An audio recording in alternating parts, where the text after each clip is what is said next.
संविधान सभा की बनाई हुई अलग अलग समितियां अपने काम में लगी हुई थीं और सरकार को भी इस मुश्किल वक्त में बहुत कुछ संभालना था। इसलिए एक लंबे अंतराल के बाद संविधान सभा फिर मिली 4 नवंबर 1948 को।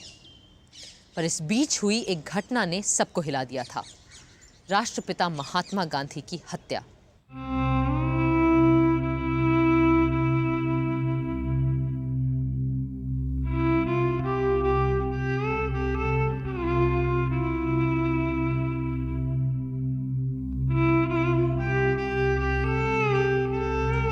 जाहिर है संविधान सभा में सबसे पहले बापू को श्रद्धांजलि दी गई और मौन रखा गया।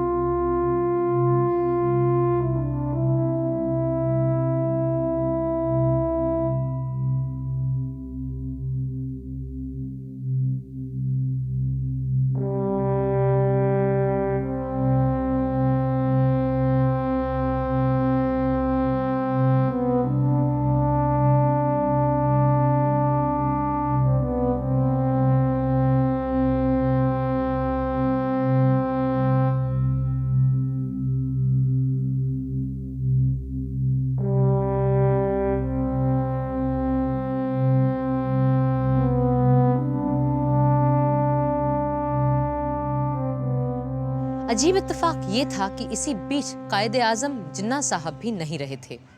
सो गांधी जी के तुरंत बाद उन्हें भी श्रद्धांजलि दी गई और मौन रखा गया। और फिर शुरू हुआ मौलिक अधिकारों पे बात बहस का सिलसिला और शुरुआत की डॉक्टर अंबेडकर ने।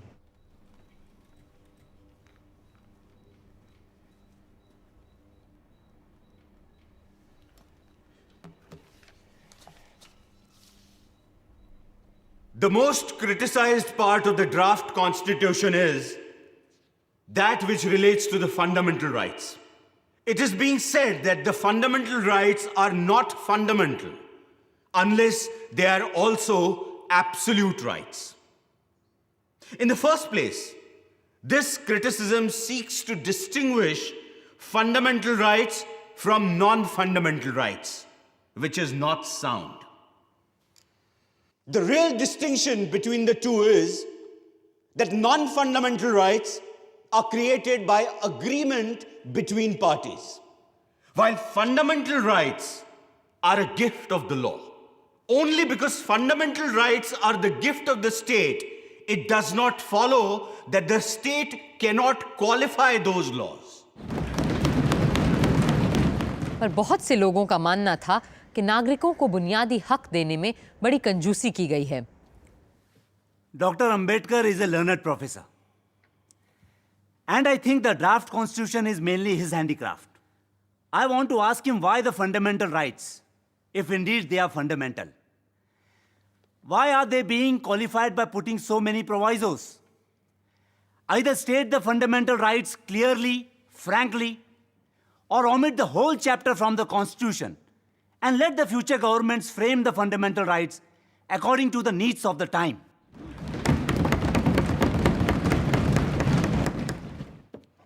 पिछली बैठक में जिन मौलिक अधिकारों को हमने तय किया था, उनके बारे में भी तरह तरह की शिकायतें की जा रही हैं कि हमने लोगों को बहुत कुछ नहीं दिया है। अब उसमें से भी हम कटौती करेंगे तो लोग बुनियादी हकों के नाम लेने पे भी हंसेंगे। जनाब सदर साहब, इजहारे ख्यालात की आज़ादी का वादा किया गया है।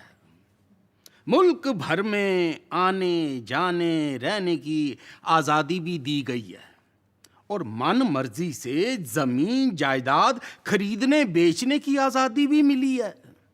पर हर छूट पे कुछ ना कुछ पख भी लगा दी गई है। कहीं इस बात की रोक है तो कहीं उस बात की टोक। इस सारी रोक टोक की वजह से इस शानदार आइन की शान पे बट्टा लग गया।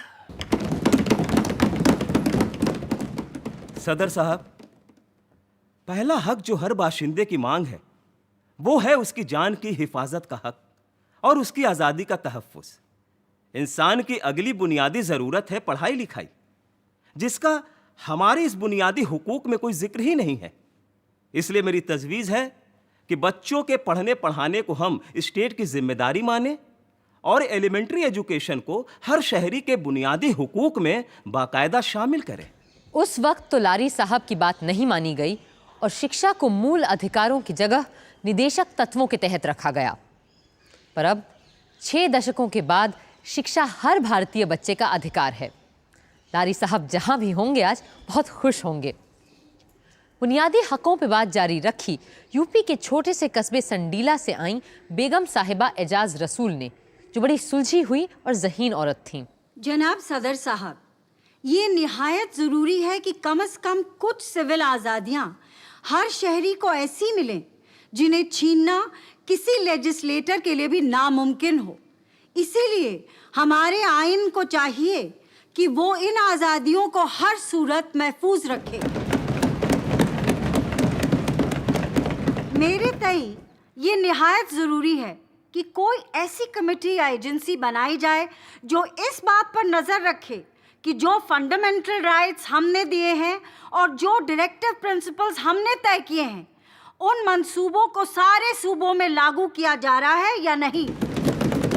बहुतों ने मूल अधिकारों की तारीफ की तो बहुतों ने उन पर सवाल भी उठाए। शायद यही तो लोकतंत्र का मर्म है।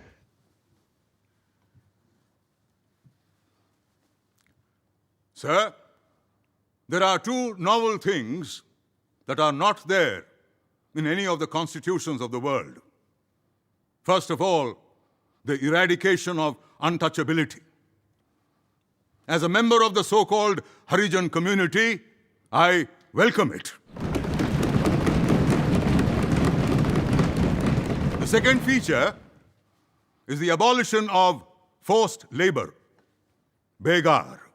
If there is any labor required for common purposes in the village, this most unfortunate fellow, the Harijan, is always caught hold of to do all menial and inferior service. These provisions will empower and integrate a community that has been outside the pale of society. Further protection is being provided by reservations. There are certain sections of people who say that no reservation is required, but all those who have seen the unfortunate plight of my community feel that reservation must be there, as already accepted by the Minorities Committee and also approved by this august assembly. Sir. Shri Mahavir त्यागी हर मसले पर बहुत अलग विचार रखते थे, यहाँ तक कि मूल अधिकारों में माइनॉरिटीज के स्पेशल राइट्स और रिजर्वेशन पर भी। शेड्यूल कास्ट को माइनॉरिटी कहना और मानना बिल्कुल गलत है। वो माइनॉरिटी है ही नहीं, सिर्फ इसलिए कि मर्दमशुमारी में चंद गरीब तबकों की जातियों को एक साथ गिन लिया गया, वो शेड्यूल माइनॉरिटी बनने की बात करने लगे हैं। ये माइनॉरिटी सिर्फ कागजी माइनॉरिटी है और इसे बढ़ावा वो कुछ खानदान दे रहे हैं जो शेड्यूल माइनॉरिटी के नाम पर संसद और असेंबली में अपने लिए सीटें रिजर्व करवाना चाहते हैं। जो सचमुच के माइनॉरिटी थे वो सब सरहद पार करके वहां उस नए मुल्क में जा बसे हैं। सर, अब ना कोई माइनॉरिटी रह गई है और ना अब किसी माइनॉरिटी के लिए कोई रिजर्वेशन रहना चाहिए। और सर, इसीलिए मैं आज हर शेड्यूल कास्ट वाले से, सिखों से, मुसलमानों से, दूसरी माइनॉरिटी वालों से, यहां तक कि हिंदुओं से यह अपील करना चाहता हूं कि अब वो किसी किस्म का कोई रिजर्वेशन ना मांगे। हम एक सेक्युलर स्टेट हैं और इसलिए हमें किसी मजहबी ग्रुप को या किसी जाति को कोई अलग हक देने का अधिकार नहीं बनता। हम किसी को भी दूसरों से अलग नहीं तोल सकते।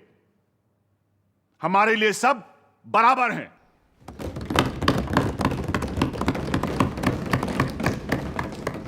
सदस्यों की शंकाओं को सुलझाने और सवालों का जवाब देने खड़े हुए ड्राफ्टिंग कमेटी के सम्मानित सदस्य श्री अल्लाड़ी कृष्णस्वामी अय्यर, जो बीमारी के कारण अक्सर बैठकर बात किया करते थे।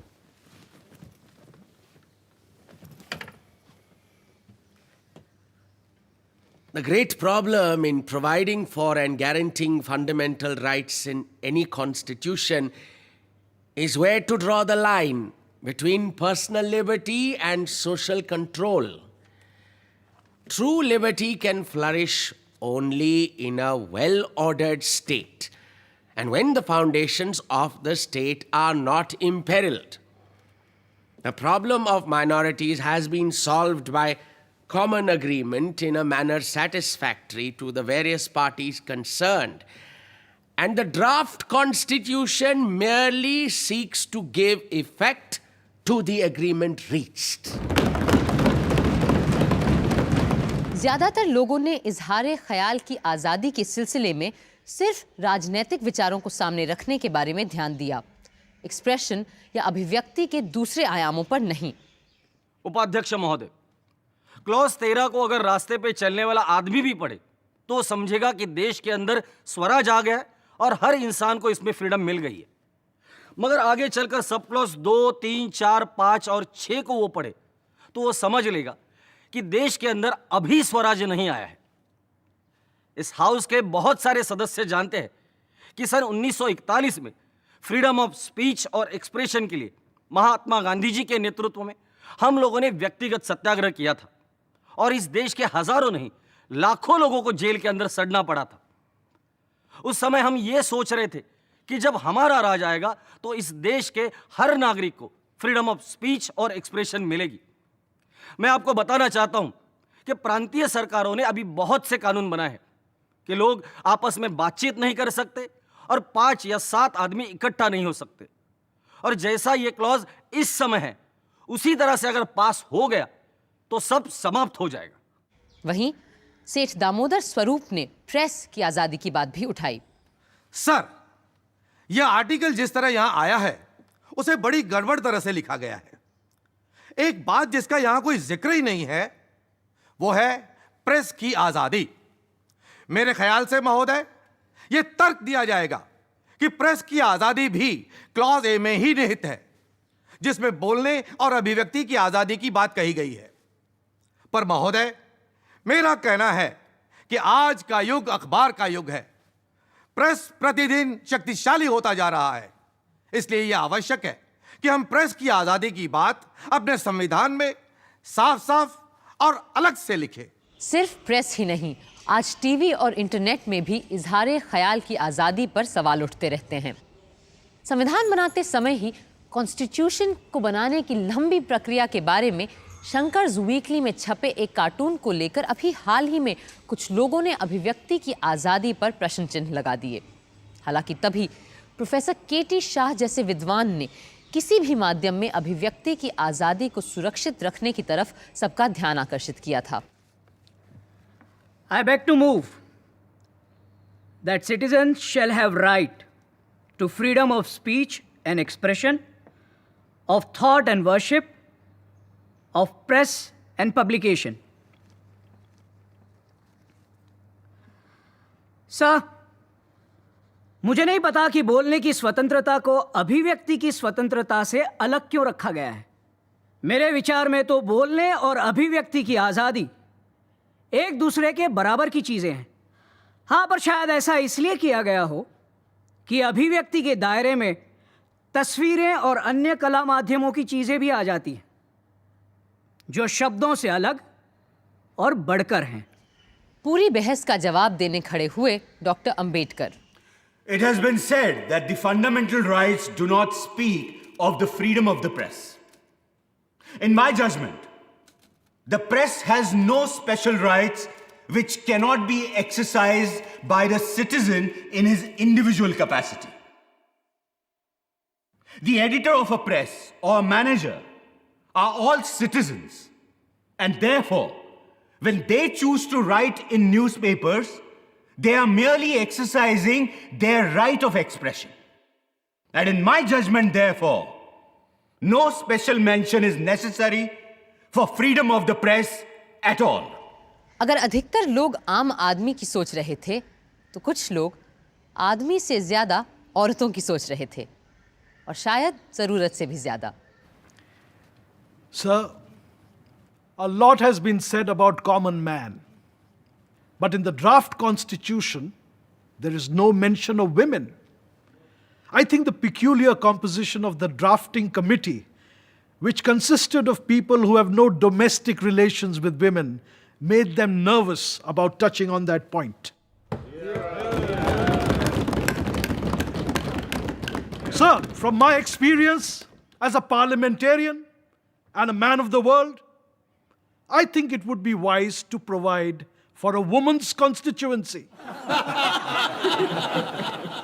If you give them a special constituency, they can have their scramble and fight among themselves without coming into the general constituency. Otherwise, we may at times feel weak and yield in their favor and give them seats which they are not entitled to. Chaudhary साहब को लगा था कि औरतें उनका मजाक चुपचाप सह लेंगी, पर शायद उन्होंने नए भारत की नई महिला को ठीक से समझा नहीं था।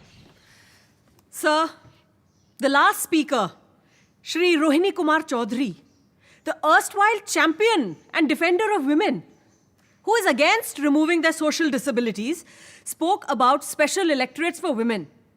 And in spite of the chivalry of the previous speaker, Indian women will not tolerate any such reservation in the Constitution.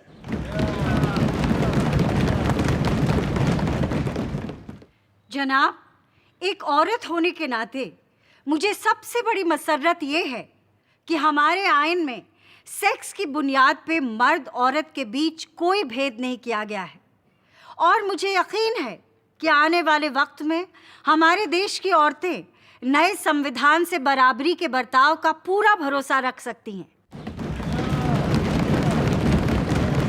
आज 6 दशकों बाद औरतें आरक्षण की मांग कर रही हैं, क्योंकि हमारे सदनों में महिला सांसदों की तादाद औरतों की आबादी के अनुपात में ना के बराबर है। आगे चलकर संविधान सभा में बात जब शस्त्र रखने के हक को लेकर हुई, तो केवल सिखों को किरपान रखने का अधिकार मिला। फौरन दूसरे लोगों ने अपने अपने रिवाजों की दुहाई देते हुए शस्त्र रखने के हक को मूल अधिकारों के तौर पर मांगा। आदिवासियों के नेता और नुमाइंदे श्री जयपाल सिंह के तेवर तो सबसे अलग थे। Sir, this matter of the Arms Act has been mischievously applied against the Adivasis. Let me give you the instance of the Oraons. They are the 4th largest group of Adivasis in India. Just about now, there is a festival in which these Oraons get together, walk in a procession, carrying arms and weapons like lathis, bows and arrows, and they go to various akhadas in the villages. Now, this has been going on for centuries. Last year, all of a sudden, we were told that we should not carry any arms and weapons.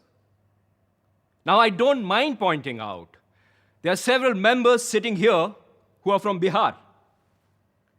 They won't be able to get back to their homes if they're not escorted by these people with arms. Every 7 years, it is the custom in Chota Nagpur, during festivals like Era Sandra and Jani Shikhar, Adivasi women get together, dress as men, and hunt in the jungles. Now, this is the only occasion that allows these women to show their masculine prowess naturally. So they love to dress as their men do. They love to carry arms and weapons like their men do, arms like lathis, bows and arrows, bhalas, and so forth. But according to this particular article in the Constitution, my fear is that upon seeing these women walking into the jungles with arms in their hands, the government might interpret that they were getting together for some kind of dangerous purpose. बहुत से सदस्य जो खुद अंग्रेजों की जेलों में रहे थे, लफ्ज देशद्रोह अर्थात सेडिशन को लेकर चिंतित थे। वो चाहते थे कि इंसान की आज़ादी किसी भी कीमत पर आसानी से नहीं छीनी जानी चाहिए।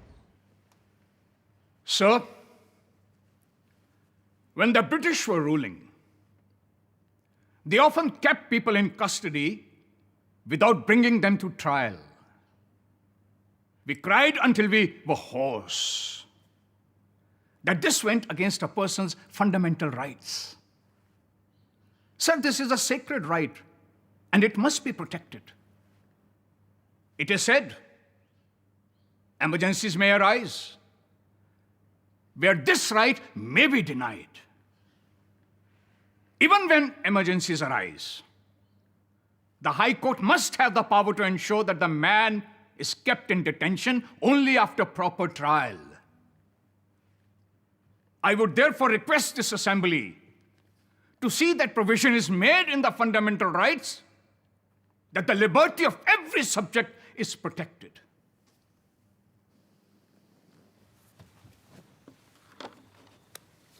महोदय, हमारे यहाँ जो फौजदारी कानून है, उस कानून में दफा 124A कब लगाई गई थी, उसका मैं यहाँ के माननीय सदस्यों को स्मरण दिलाना चाहता हूँ।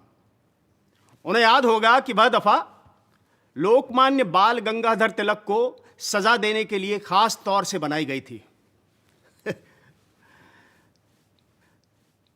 मुझे यहाँ पे कुछ व्यक्तिगत बातें याद आ जाती हैं। मेरे परदादा को सोने का एक कमरपट्टा मिला था, हीरों से जड़ा हुआ।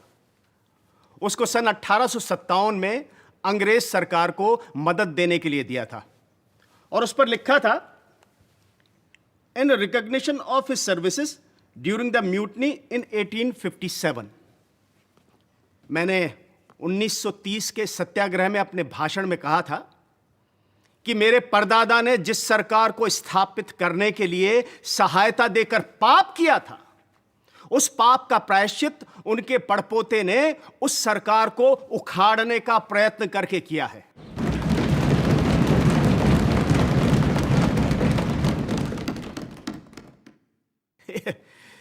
इस पर मेरे ऊपर 124A में मुकदमा चलाया गया और 2 वर्ष के लिए मुझे कड़ी सजा दी गई। कहने का मतलब यह है कि इस सभा के अनेक ऐसे सदस्य हैं जिनको इस 124A धारा के अनुसार सडिशन में न जाने कितनी बड़ी बड़ी सजाएं दी गई थी। बड़ी खुशी की बात है कि हमको जब freedom of speech and expression इस उपधारा में दी जा रही है और अब इसमें से सडिशन शब्द को भी उखाड़ फेंक दिया जाएगा। अफसोस है कि राजद्रोह या सेडिशन की धारा बरकरार रही और आज तक लागू है और इस्तेमाल भी की जाती है। उधर एडवाइजरी कमेटी में 2 दिन, सब कमेटी में 11 और संविधान सभा में पूरे 25 दिन के बहस मुबाहिसे गिले शिकवे के बीच हमारे मूल अधिकार तय हो ही गए और हर नागरिक को मिला समता, स्वातंत्र्य, संस्कृति, शिक्षा, जायदाद, शोषण से मुक्ति और संवैधानिक उपचार का अधिकार। बुनियादी हकों के अलावा एक अनोखी चीज शामिल हुई हमारे संविधान में, राजनीति के निदेशक तत्व, the directive principles of state policy. And then we should have food, health, education for all if possible. Idea तो बहुत अच्छा है राव साहब, लेकिन how can we guarantee all this in the constitution, और वो भी इतनी बड़ी आबादी के लिए? Well, I was referring to an ideal situation in an ideal state. But in his Arthashastra, Kautilya has written that the king shall provide for orphans, the infirm, afflicted, helpless, the sick and the dying, with maintenance, and helpless expectant mothers and the children she will give birth to. हो सकता है हमारे बिहार में चाणक्य के ज़माने में ये सब पॉसिबल रहा हो, लेकिन अच्छा, suppose we can not provide what we promised, then what? उसके लिए क्या सजा तजवीज़ करेंगे आप? Well, the question of punishment will only arise when we make these ideas into fundamental rights, which a court of law can decide on. But at least by incorporating these into directive principles, we can set ourselves up a dream destination which one day we will want to arrive at. And therefore it is my belief that future governments will find directive principles of state policy necessary. The idea is excellent. बल्कि इस तरह से हम उस वादे को भी पूरा कर पाएंगे जो 1928 की ऑल पार्टी कॉन्फ्रेंस में हमने लोगों से किया था, जिसमें हर शख्स को हेल्थ, एजुकेशन और काम प्रोवाइड करने के साथ साथ हर जच्चा बच्चा और बीमार की देखभाल करने का वादा भी किया गया था। लेकिन राव साहब, अपनी सब कमेटी के मेंबरान को ये सारी बात समझाने के लिए you will have to prepare a note like you always do. Absolutely sir, I will. और यूं तय होने शुरू हुए राज्य नीति के निदेशक तत्व, the directive principles of state policy, यानी वो अधिकार जो भले न्यायालय के द्वारा लागू नहीं करवाए जा सकते, पर जो देश के शासन में मूलभूत हैं और जिनको लागू करवाना राज्य का कर्तव्य होना चाहिए। The principles set forth here are intended for the general guidance of the legislatures and the government of India. The application of these shall be the care of the state and shall not be cognizable by any court of law. The Union and all its units thereof shall direct its policies towards securing that all citizens, men and women, shall have adequate means of livelihood, equal pay for equal work,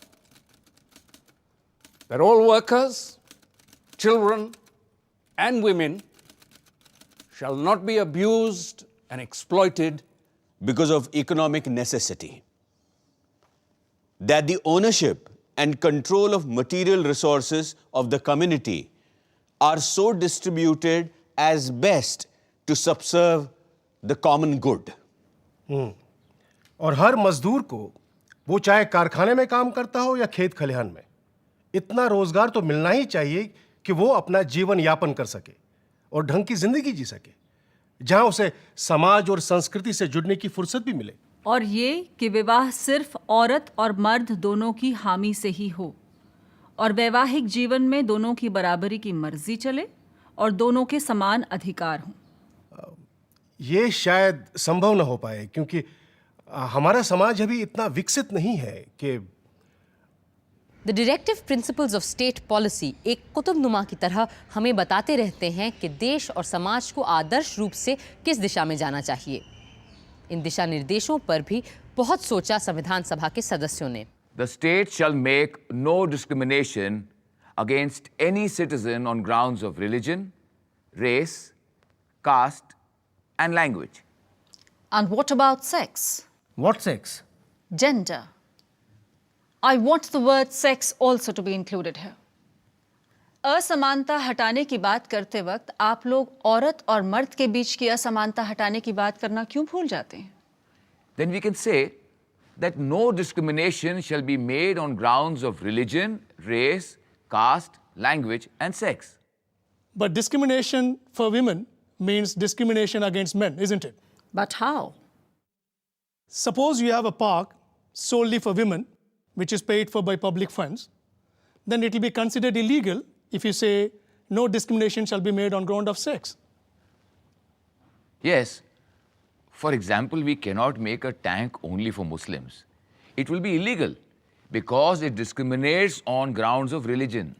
आप ये कहना चाह रहे हैं कि कल से सिर्फ औरतों के लिए पार्क, तालाब, घाट, कुएं सब बंद कर दिए जाएंगे? If we have to provide for women some separate institutions, then the use of the word sex in this clause would make it difficult. तो फिर हटा दीजिए इसे। पर कम से कम हम औरतों के लिए अलग संस्थाएं, घूमने फिरने, उठने बैठने की जगह है तो रहने दीजिए। जायदाद और अपनी मर्जी से शादी के मसले में तो आप पहले से ही हमारे हक छीन चुके हैं। और तो और विवाह में मर्द और औरत दोनों की सहमति जरूरी हो, मेरी इस तजवीज़ को भी आप लोगों ने ताक पर रख दिया है। You have removed my clause on the right to marriage by mutual consent. आखिर औरतों को चाहिए क्या? अगर आप लोगों को मर्दों से बराबरी चाहिए तो वो तो अब सब बराबर हैं ही। अब आपको बराबरी भी चाहिए और ऊपर से खास अधिकार भी चाहिए। मेरी तो समझ में नहीं आता कि आखिर औरतों को चाहिए क्या। I, for one, do not complain about their attitude. I agree with your attitude, madam. Thank you. If you allow us to change this clause to read as follows. The state shall make no discrimination on grounds of religion, race, caste, and language, provided that nothing contained in this clause shall prevent separate provisions being made for women and children. I have no objection to that. Then, shall we accept this clause as amended? Accept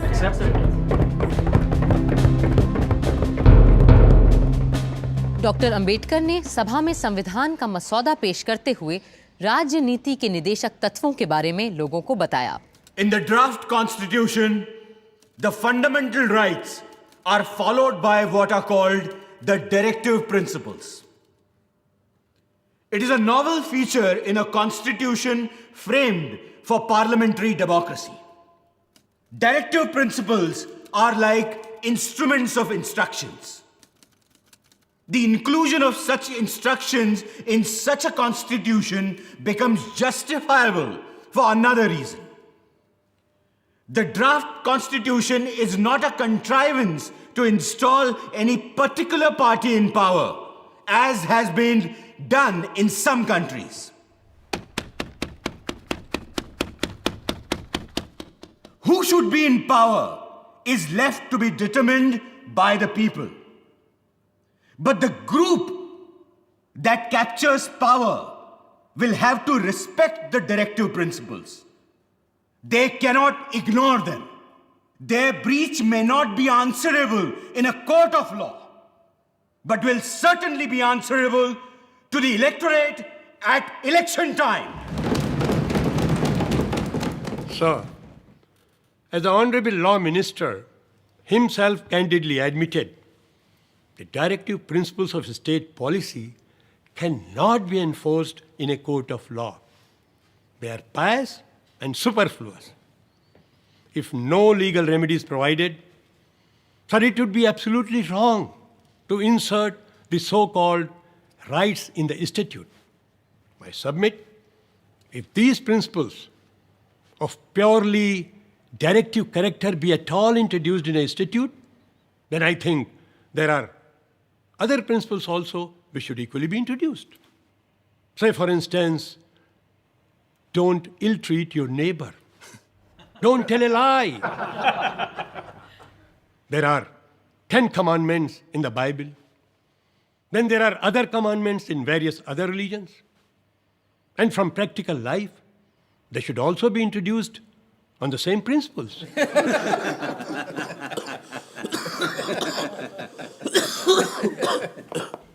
नज़ीरुद्दीन Ahmad साहब जैसे लोग जहां directive principles को पूरी तरह खारिज कर रहे थे, वहीं ऐसे लोग भी थे जो इन्हें बड़ी गंभीरता से ले रहे थे। और जैसे जैसे संविधान अपना स्वरूप लेता गया, डायरेक्टिव प्रिंसिपल्स को लेकर लोगों के ख्यालात बदलते गए, साफ होते गए। सन 48 के अंत में एक बार फिर निदेशक तत्वों को लेकर सभा में बातचीत शुरू हुई। डायरेक्टिव प्रिंसिपल्स की बात बहुत अहम और ज़रूरी है, क्योंकि ये यूनिफॉर्म सिविल कोड से भी ताल्लुक़ रखती है और बुनियादी तौर पर हमारे इकोनॉमिक हालात से भी। डॉक्टर अम्बेडकर ने अपनी किताब में खुद लिखा है कि इन उसूलों को हमारे आइन में बुनियादी हुकूक का दर्जा मिलना चाहिए और इन्हें 10 वर्षों के अंदर अंदर लागू करवाने के लिए मुकम्मल इंतजामात होने चाहिए। इसके लिए यह भी ज़रूरी है कि लफ्ज़ directive principles of state policy को काट कर उसकी जगह पर हमें fundamental principles of state policy का दर्जा दिया जाना चाहिए। Sir, Sardar Patel gave the title to these rights as Fundamental Principles of Governance. I should like to know from Dr. Ambedkar, why have they made a departure and changed the title to Directive Principles of the State Policy? Sir, the word directive is necessary and important because it is to be understood as giving certain direction to the future executive to show in what manner they have to exercise the power which they will have of legislature and executive. Kamat साहब का अनुमोदन तो पास नहीं हुआ, पर श्री अनंत सयनम अयंगार, जो इतना बोलते थे कि लोग उन्हें अनंत वचनम कहते थे, उन्होंने सवालों की झड़ी लगा दी। Mr. Chairman, sir, it is said that the state should, within a period of 10 years, introduce free compulsory education. Let us assume that the state does not do so then. Can any court of law enforce it? Against whom? In case a decree is granted by court of law, who will carry it out? If the government does not carry it out, can the High Court or Supreme Court enforce it? Is it open to the Supreme Court to change such a government? With its authority, can it imprison all the ministers and bring in a new set of ministers? In the nature of thing, these are only directive and cannot be justiciable rights at all. कई सदस्य चाहते थे कि directive principles को हमें अधिक धार देनी चाहिए। सर, इस अनुच्छेद की शुरुआत में ही साफ लिखा है कि इन आदर्शों को लागू करवाने को लेकर आप अदालत के सामने नहीं जा सकते। बिना किसी को ठेस पहुंचाए मैं कहूंगा कि इस तरह की बात से न अदालत को संविधान की फिक्र होगी, न एग्जीक्यूटिव को इसकी चिंता। और जब इन्हें सहूलियत हुई तो वो इन बातों को लागू करेंगे, वरना भूल जाएंगे। It looks to me like a cheque on a bank, payable when able. That is only if the resources at the bank permit.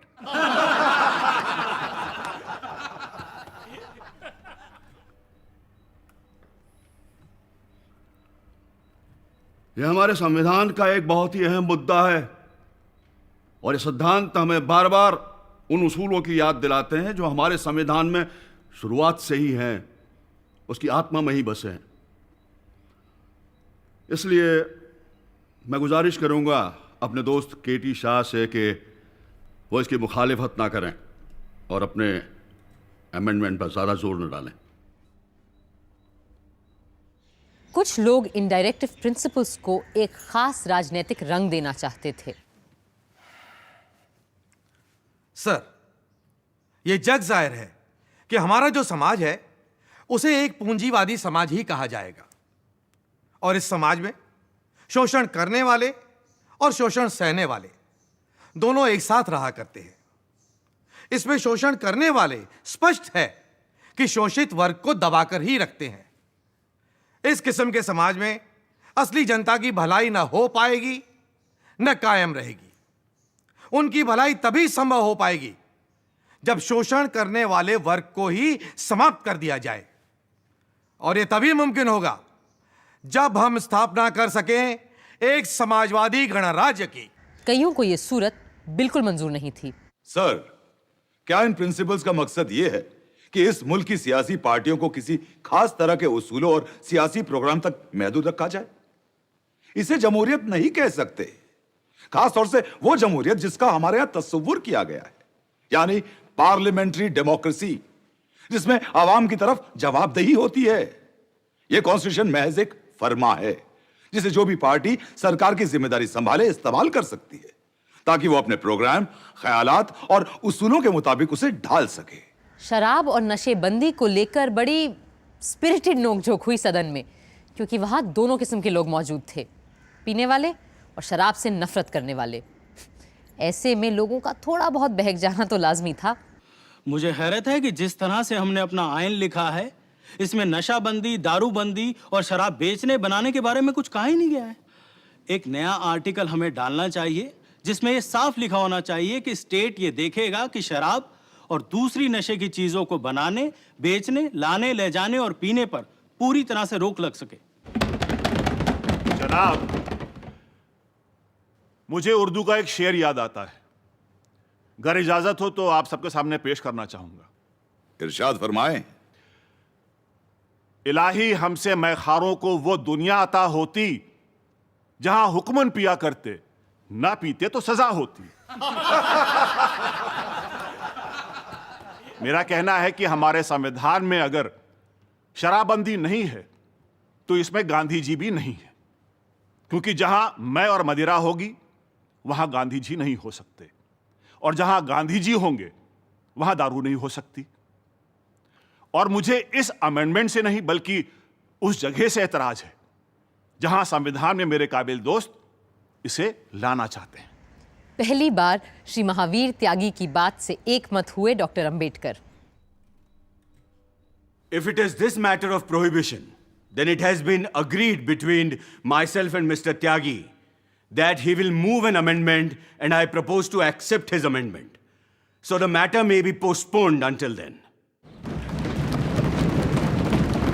I submit that by the back door, there seems to be a collective attempt here to interfere with the religious rights of the most ancient people of this country, the Adivasis. I remember during our discussions in the advisory committee, Maulana Azad was pleased to put a direct question to me. And his question was, "Kya ye mazhabi cheez hai? Is this a religious matter?" Now, sir, as far as the Adivasis are concerned, there's absolutely no religious ceremony, no religious festival that can be performed or celebrated without the use of rice beer. So pardon my saying so, but this amendment seems to be a vicious one. It seeks to interfere with my religious rights. So whether you put it in the Constitution or not, I am not prepared to give up my religious privileges.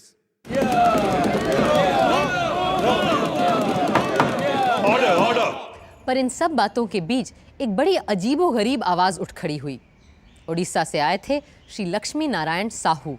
माननीय उप प्रधान जी, पहले श्री जयपाल सिंह जी ने जो फरमाया है कि आदिवासियों में ये ड्रिंक बहुत चलती है, तो वो तो ठीक है, लेकिन सबसे पहले मैं एक बात कहना चाहूँगा कि आदिवासी जो ड्रिंक करते हैं वो दूसरे तरीके की होती है। वो तो हम लोगों के उड़ीसा में एक वृक्ष है जिसका नाम सलब है, उसका ड्रिंक थोड़ा सा धीमा करता है लेकिन उनको पागल नहीं बनाता।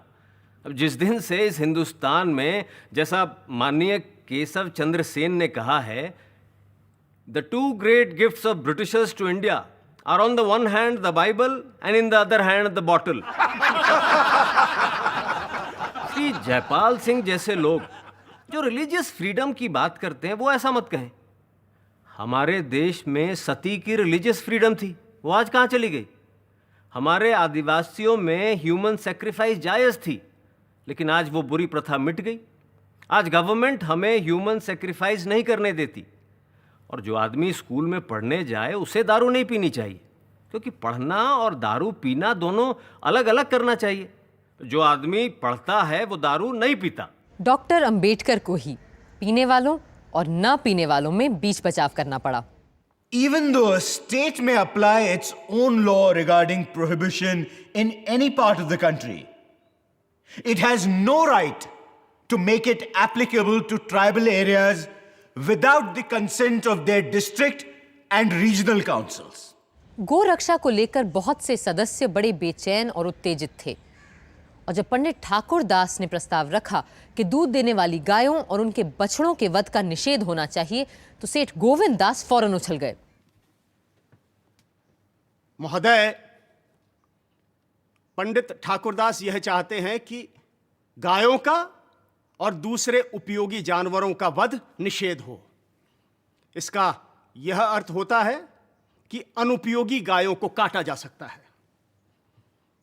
परंतु मेरे सुधार का अभिप्राय यह है कि जहां तक गायों का संबंध है, वहां तक गायें चाहे उपयोगी हों या अनुपयोगी हों, और गायों के अंदर सांड, बैल, बछड़े भी आ जाते हैं जो गायों से उत्पन्न होते हैं, उन सब का वध रोक दिया जाए। मैंने तो इस प्रस्ताव को फंडामेंटल राइट्स, मौलिक अधिकार में भेजा था, परंतु मुझे इस बात का दुख है कि वहां पर यह उस समय नहीं रखा जा सका, और उसका कारण यह बताया गया कि फंडामेंटल राइट्स, मौलिक अधिकार, सिर्फ मनुष्य से संबंध रखते हैं, पशुओं से नहीं। इस देश के जो बड़े बड़े सांस्कृतिक प्रश्न इस विधान परिषद के सामने हैं, उनमें देश का नाम क्या रखा जाए, देश की राष्ट्रभाषा क्या हो, देश की राष्ट्र लिपि क्या हो, देश का राष्ट्रीय गान क्या हो, और देश में गौवध हो या बंद कर दिया जाए। जब तक इन प्रश्नों का निपटारा हमारी विधान परिषद इस देश की जनता की राय के अनुसार नहीं करेगी, तब तक इस देश की जनता स्वराज का कोई अर्थ नहीं समझ सकती। महोदय, वसुधैव कुटुंबकम, वसुधैव कुटुंबकम के हमारे देश में समस्त संसार को एक समझा जाता था, और इस एकता के जीवन का प्रतीक गौ है। क्या हम इसका निर्वाह नहीं करेंगे? हम जो अपने करोड़ों देशवासियों के प्रतिनिधि हैं। यदि हमें अपने देश, समाज और संस्कृति की रक्षा करनी है तो सबसे पहले हमें गौ रक्षा का व्रत लेना होगा। इन्हीं शब्दों के साथ मैं अपनी बात समाप्त करता हूं।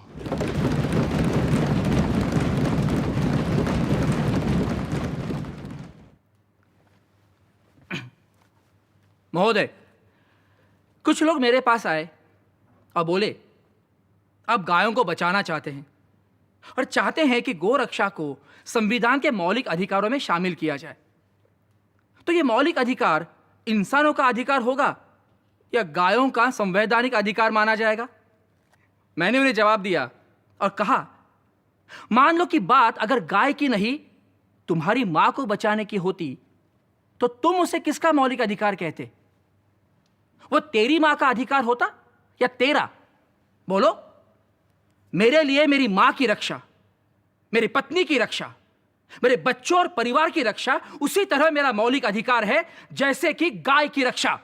किंतु प्रोफेसर के.टी. शाह जैसे धीर गंभीर लोग किसी एक छोटे से नुक्ते को लेकर नहीं बल्कि देश की बड़ी तस्वीर को लेकर चिंतित थे। सर, इंडिया को एक सोशलिस्ट संघ कहना कतई सही नहीं होगा। मुझे तो लगता है कि हम और चाहे कुछ भी हो, सोशलिस्ट यानी समाजवादी तो है ही नहीं। सर, ऐसे लोग भी हैं जो सोशलिज्म के सामाजिक न्याय से वाकिफ हैं और जानते हैं कि आने वाला कल समाजवाद का युग होगा और केवल समाजवाद ही इंसान और इंसान के बीच बराबरी का रिश्ता कायम कर सकता है। सर, केवल समाजवादी एक ऐसी व्यवस्था है जिसमें मनुष्य को उसके नैसर्गिक अधिकार मिलेंगे और हर आदमी दूसरे के बराबर होगा और हमारे जीवन से वो सारी झूठी बाधाएं, रिवाज, रस्में, कानून सब खत्म हो जाएंगे जिनमें चंद लोगों के फायदे के लिए इंसान ने खुद अपने आप को जकड़ रखा है। डॉक्टर अंबेडकर को फिर एक बार ड्राफ्टिंग कमेटी की बात और इरादे सबको समझाने पड़े। Article 31 deals with directive principles of state policy. It says, the state shall in particular direct its policy towards securing, 1, that the citizens, men and women, equally have the right to an adequate means of livelihood. 2, the ownership and control of the material resources of the community are so distributed as best to subserve the common good. 3, the operation of the economic system does not result in the concentration of wealth and the means of production to the common detriment. 4, that there is equal pay for equal work for both men and women. There are some other items more or less in the same strain. What I would like to ask is this.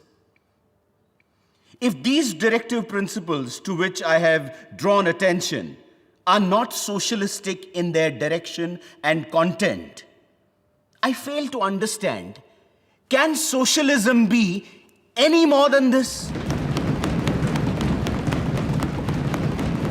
अधिकतर संशोधन खारिज कर दिए गए और doctor Ambedkar का रखा प्रस्ताव पास हो गया, पर सारे मूल अधिकारों और दिशा निर्देशों के अलावा हर नागरिक अपने कर्तव्य को भी तो जाने और पहचाने, इस मुद्दे को उठाया प्रोफेसर के.टी. शाह ने। साहब, एक चीज ऐसी है जिसे इस वक्त भी संविधान लगभग बन चुकने के इस मोड़ पर भी मैं सभा के सामने लाना चाहता हूं। हमने संविधान में बार बार अपने हकों की बात की है, केवल अधिकारों की, जबकि अपने कर्तव्यों के बारे में हमने पूरे संविधान में एक शब्द भी नहीं कहा है। मैं इस सभा के सामने साफ कहना चाहूंगा कि एक विचारशील व्यक्ति, समाज, सदन के नाते अपने केवल अधिकारों की बात करते रहना और एक नागरिक के नाते समाज, संघ और देश के नाते अपने कर्तव्यों को भूल जाना सही नहीं है। मैं तो कम से कम यही कहूंगा कि एक नागरिक के प्रति राज्य के कर्तव्य जितने जरूरी हैं उससे कम जरूरी नहीं है राज्य के प्रति नागरिक के कर्तव्य। हमें उनको भी अपने संविधान में फौरन शामिल करना चाहिए। पर नागरिक के कर्तव्यों को हमारे संविधान का हिस्सा बनने में थोड़ा वक्त लगा और संविधान बनने के पूरे 25 साल बाद जब श्रीमती इंदिरा गांधी ने संविधान में बहुत से बदलाव किए, उसी वक्त हमारे मूल कर्तव्यों को भी संविधान में शामिल कर लिया गया। क्या आप जानते हैं हमारे मूल कर्तव्य क्या क्या हैं? चलिए मैं आपको उनका सार बताती हूं। 1.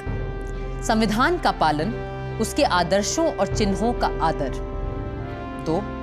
राष्ट्रीय आंदोलन के आदर्शों का पालन। 3. राष्ट्र की प्रभुता, अखंडता, एकता की रक्षा। 4. देश की रक्षा और सेवा। 5. धर्म, भाषा, प्रदेश, वर्ग से परे सभी की समरसता और समानता की भावना का निर्माण। 6. हमारी गौरवशाली संस्कृति का सम्मान और रक्षण। 7. प्रकृति पर्यावरण का रक्षण और संवर्धन। 8. वैज्ञानिक दृष्टिकोण और मानववाद का विकास। 9. हिंसा का त्याग और सार्वजनिक संपत्ति की सुरक्षा। 10. व्यक्तिगत और सामूहिक रूप से उत्कर्ष की ओर गमन। 11. माता पिता संरक्षक के रूप में बच्चों के लिए शिक्षा विकास की जिम्मेदारी। गाड़ी चाहे कितनी भी उम्दा क्यों ना हो, उसे चलाने वाला ड्राइवर ही सफर को अच्छा, बुरा, महफूज या खतरनाक बना देता है। इसी तरह कोई भी संविधान उतना ही अच्छा या बुरा हो सकता है जितना उसको पालन करने वाले बनाएं। अब हमें अपने संविधान को कैसे बरतना है, इसका फैसला भी आपको और हमको ही करना होगा।